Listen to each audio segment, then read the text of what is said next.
The E-Myth Revisited by Michael E. Gerber. Picture this, 3 in the morning, and Sarah's already at her bakery. The warm scent of fresh pies used to make her heart sing. Now, it just reminds her of how spectacularly things have fallen apart. Rewind 3 years. Her friends couldn't stop raving about her pies.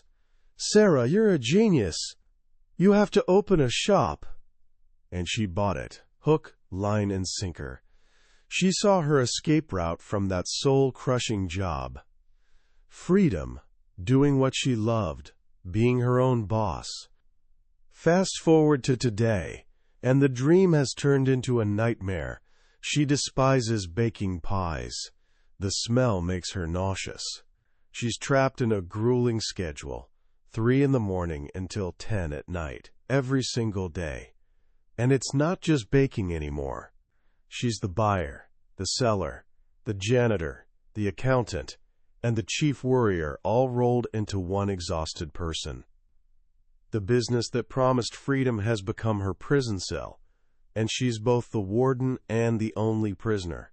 She kicks the massive black oven and screams at the top of her lungs, "Damn! Damn! Damn!" Then she crumples to the floor, whispering, "What do I do now?" Here's the thing. Sarah's not alone, not even close. Every single year, over 1 million dreamers in this country launch their own businesses, chasing that same vision of independence. But here come the sobering stats. 40% won't make it past year 1. By year 5, more than 80% will have closed their doors.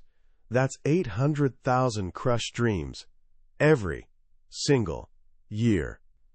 So what's going on? Why do passionate, skilled people who work harder than they ever have still end up failing?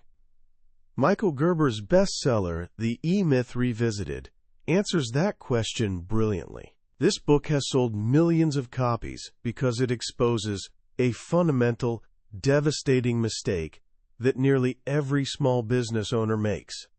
Gerber's argument? Most businesses aren't actually started by entrepreneurs. They're started by what he calls technicians suffering from an entrepreneurial seizure. And once you understand that, everything clicks into place.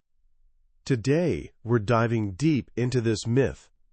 By the time we're done, you'll understand the single fatal mistake that kills most businesses. And more importantly, you'll learn how to build a business that thrives and gives you your life back, not one that devours it. This isn't just business advice.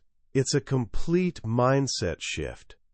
So what's this fatal assumption that sends people like Sarah spiraling into despair? It sounds so reasonable, so obvious, that nobody questions it. Here it is. If you're good at the technical work of a business, you'll be good at running a business that does that work. Let me repeat that, because it's the absolute heart of everything. If you're good at the technical work of a business, you'll be good at running a business that does that work. This is the lie at the core of the E-Myth. Sarah was a phenomenal pie maker. So she opened a pie shop. A skilled mechanic opens a garage. A talented designer launches an agency. They assume their skill is their superpower. But here's Gerber's bombshell. That technical skill is often their kryptonite. Why? Because doing the technical work and running a business that does that work are completely different animals. The baker knows how to bake, sure, but does she know marketing, sales, finance, leadership, systems design? To the technician turned business owner, the business isn't really a business. It's just a new place to clock in. And that's where everything starts going sideways. Because the moment you open your doors, you realize you're not just one person anymore. You're 3 people crammed into one body, constantly battling for control. Gerber calls these 3 personalities the technician, the manager, and the entrepreneur. The technician is the doer. The baker, the mechanic, the coder, lives in the present, loves getting hands dirty. His philosophy? If you want it done right, do it yourself. For him, the business is just a place to practice his craft without some boss breathing down his neck. The manager is the pragmatist, craves order, plans, predictability, lives in the past, constantly cleaning up the technician's messes. He's the one who buys those plastic organizing boxes and labels absolutely everything. Without the manager, you'd have pure chaos. Then there's the entrepreneur, the visionary, the dreamer. Lives in the future, always asking, what if? Sees possibilities everywhere. He's the one who had the wild idea to start this thing in the first place. He wants to build something bigger, an actual enterprise, not just another job. Now, if these three were perfectly balanced, you'd be unstoppable. The entrepreneur would dream up the vision, the manager would create the plan, and the technician would make it happen. But reality? The typical small business owner is about 10% entrepreneur, 20% manager, and 70% technician. So what actually happens? The entrepreneur has this brief flash of inspiration, the entrepreneurial seizure. He convinces the other two to jump on board. But the second those doors open, the entrepreneur goes silent, the manager freaks out, and the technician, absolutely thrilled to finally be his own boss, takes control and dives into the work. And just like that, the business is doomed, because the wrong person is running the show. This brings us to the predictable, painful journey of a technician-run business. Gerber maps it out in 3 brutal stages: infancy, adolescence, and maturity. First up is infancy. This is the startup phase, where you are the business. If you leave, the business disappears. You're the master juggler, baking the pies, handling customers, mopping floors, paying bills. 14-hour days, 7 days a week. At first, it's actually exciting. You're free. But then, if you're any good at what you do, you get busy, really busy. You start falling behind. Customers keep coming. You're working at breakneck speed, and then the inevitable happens. You, the master juggler, start dropping those balls. Deliveries run late. Quality slips. That corned beef sandwich starts looking suspiciously like pastrami, because it is pastrami. You suddenly realize your business has become the exact boss you tried to escape. This is where infancy ends. Most business owners either throw in the towel here, or they push forward into an even more dangerous phase: adolescence. Adolescence kicks in the moment you decide you need help. Exhausted and overwhelmed, you finally hire someone. And who do you hire? Another technician to handle the stuff you hate. Let's call him Harry. You hand Harry the bookkeeping, and for a glorious moment, you feel relief. You think, finally, I don't have to do that anymore. But this relief creates a new problem, what Gerber calls management by abdication. You don't properly delegate the work with clear systems and standards. You just dump it on Harry and disappear. For a while, things actually seem better. The business grows. Harry brings on more people. But you're so buried being the chief technician that you have no idea what anyone else is doing. You've abdicated your role as manager. Then the phone calls start. Customer complaint. Bank calling about an overdraft. Supplier saying an order got messed up. You walk onto the floor and see people doing things the wrong way.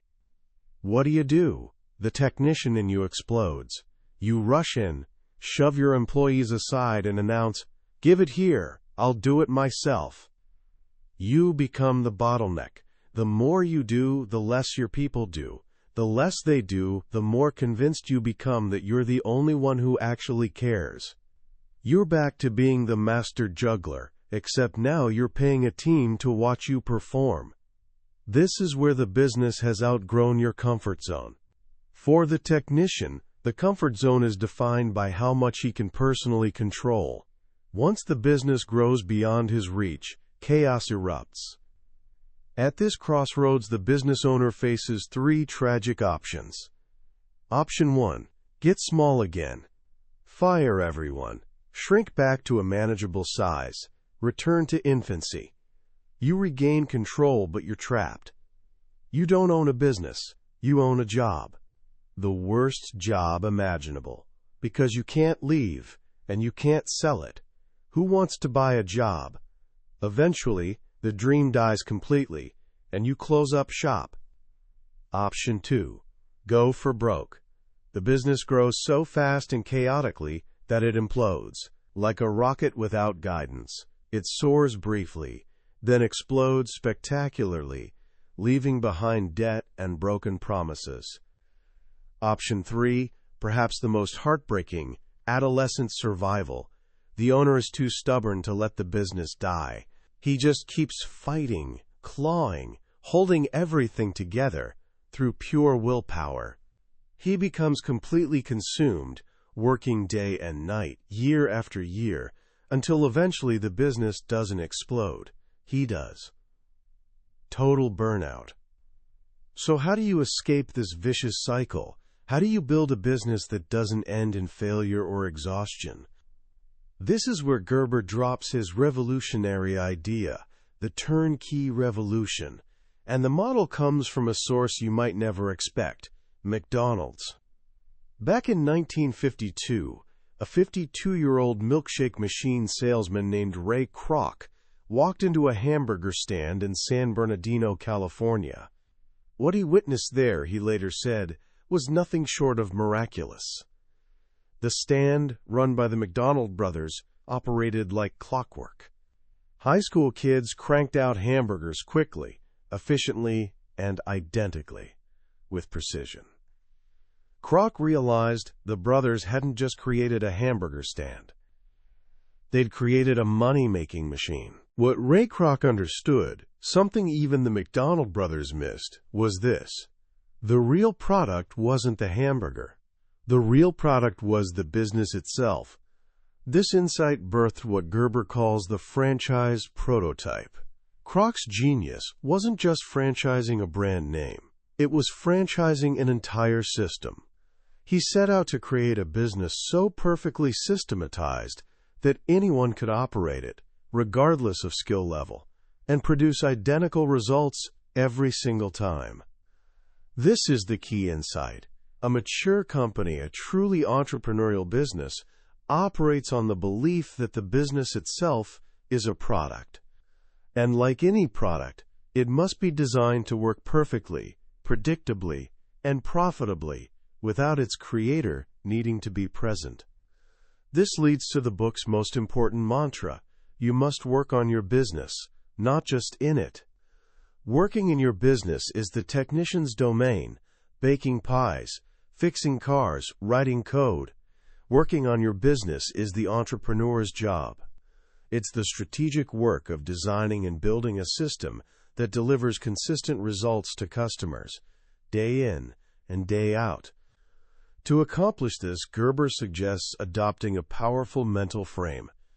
Imagine that your business is the prototype for 5,000 more just like it. Suddenly, everything changes. You're no longer asking, how do I make this one pie? You're asking, how do I create a system for making 5,000 perfect pies in 5,000 locations, operated by people with zero pie-making experience? That question forces you to stop being a technician and start being an entrepreneur. It forces you to build systems. Gerber lays out core rules for building your franchise prototype. Rule 1.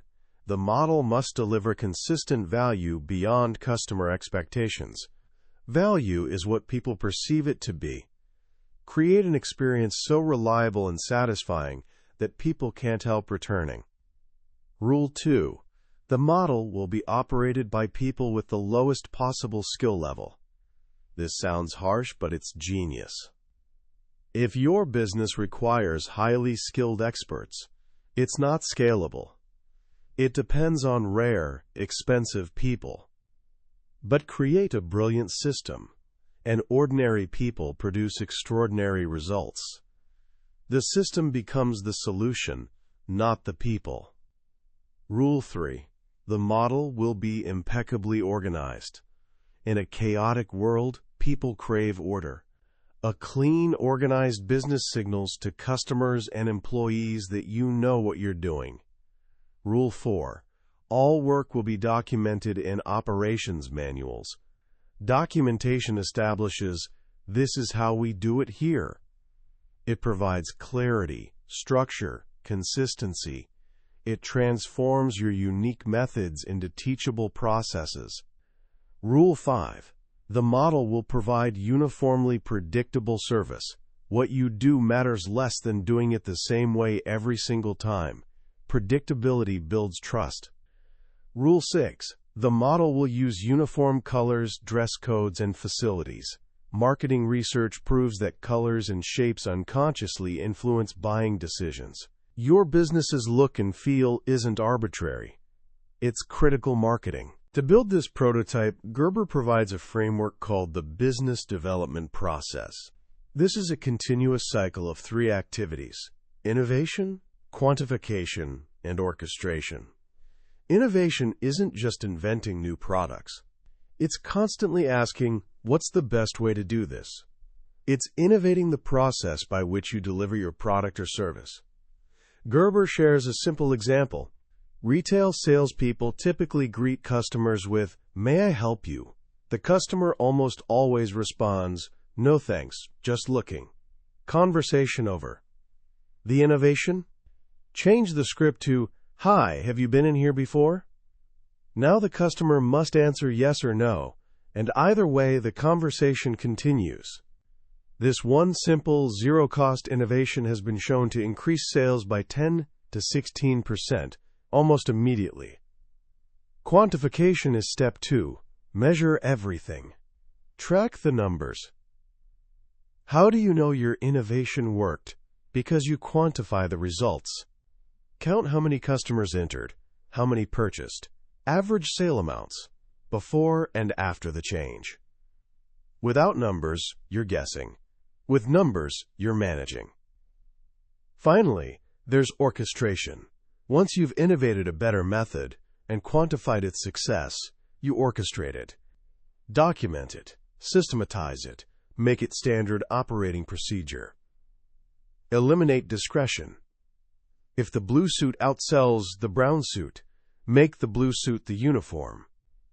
Orchestration transforms a one-time brilliant idea into a predictable, repeatable result. It ensures the way we do it here actually gets done that way every time. Innovation, quantification, orchestration. This is your business development process engine. This is the work you do on your business. So where do you start? Gerber provides a 7-step program for building your franchise prototype. It begins not with the business, but with you. Step 1. Your primary aim. This is first and most important. Before considering what you want from your business, decide what you want from your life. Your business isn't your life. It's a vehicle serving your life. Gerber asks you to imagine your own funeral. What would you want people to say about the life you lived? That answer is your primary aim. It provides purpose, energy, and standards for measuring everything else. Without it, your business and life will drift aimlessly. Step 2. Your strategic objective. Once you know your primary aim, you can design a business to help achieve it. Your strategic objective clearly states what your finished business will look like. Not a business plan, a list of standards. How big will the company be? What revenues and profits? What kind of business is it? Not in terms of the commodity sold, but the product provided. Remember Revlon. In the factory, they make cosmetics, but in the store, they sell hope. What feeling are you selling? Most importantly, who's your customer? Your strategic objective defines the finished product, your business, which ultimately becomes an asset you can sell. Step 3. Your organizational strategy. Most small businesses organize around people, leading to chaos. A mature business organizes around functions. Start by creating an organization chart. not for today's business, but for the business you intend to have. Then write a position contract for every single box, detailing that role's results and accountabilities. Initially, put your name in every box. This forces you to separate yourself from roles and think about the business as a structure of functions, not a collection of personalities. Your job then becomes building a system for each position, so you can eventually replace yourself with someone who can follow that system. Step 4. Your management strategy. You don't need brilliant managers. You need a brilliant management system. A management system is a set of tools, checklists, and procedures, allowing you to produce consistent results. Gerber tells about an incredible hotel where every guest experience detail is perfect, from the mint on the pillow to morning coffee. The manager reveals the hotel runs not on highly experienced people, but on a detailed operations manual, with checklists for everything. The manager's job isn't managing people, it's managing the system that runs the business. The system is the solution. Step 5. Your people strategy. How do you get people to do what you want? Short answer: you can't. Instead, create an environment, a game worth playing, that makes them want to do it. This isn't about motivation gimmicks. It's about communicating clear purpose, a vision more important than the work itself. The hotel owner described his business as a, quote, dojo, a place to practice being your best. The work reflects who we are. When hiring people, you're not just filling a job. You're inviting them to play a game with clear rules and purpose that resonates. Your hiring process, training, and daily interactions all communicate this game. Step 6. Your marketing strategy. Marketing isn't just advertising. It's the entire process of finding and keeping customers. It begins with deeply understanding that buying decisions happen irrationally, in the customer's unconscious mind. Your job is understanding your customers' demographics, who they are, age, income, location, and their psychographics, why they buy, their fears, desires, perceptions. Learn your customer's language and speak it in everything you do, from wall colors to sales scripts. Every part of your business is a marketing tool. Step 7. Your system strategy. This is the glue holding everything together. A business comprises 3 system types. Hard systems are inanimate objects, like store layout or uniform colors. Soft systems are living ideas, like scripted sales processes or company philosophy. Information systems are data and metrics tracking how everything works. A great business seamlessly integrates all 3. Your job as entrepreneur is innovating, quantifying, and orchestrating these systems until they work together in perfect harmony, producing the result your customer wants every single time. Following this process transforms your business from chaotic, people-dependent job to orderly, systems-dependent enterprise. You replace yourself not with another person, but with a system. In doing so, you create something truly valuable, a business that runs without you. And that's the definition of freedom. When you really absorb the E-Myth Revisited's message, you realize it's not actually about business, it's about life. About creating a life of intention, purpose, and freedom, using your business as the vehicle. The most powerful and, honestly, most challenging idea Gerber presents is that your business simply reflects who you are. If your thinking is messy, your business will be messy. If you're disorganized, your business will be disorganized. And if you refuse to change, your business will never give you what you want. This puts responsibility squarely on our shoulders. The problem isn't the economy, competition, or employees. The problem is us. But that's also good news, because we're the one thing we can actually change. The shift from working in the business to working on it is profound. It forces us to elevate from technician thinking, focused on the present task, to entrepreneur thinking, designing a future. The idea of building your business as if it's a prototype for 5,000 more instantly changes perspective. It forces simplification, systematization, and creating something not dependent on your personal magic. This is the path to creating a true asset, not just a job that pays you, but an enterprise with value independent of you. An enterprise that can be sold, scaled, or left running on its own, providing ultimate reward, freedom. Freedom of time, money, and choice.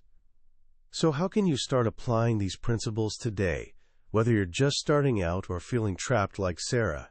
Here are 3 simple actions for this week.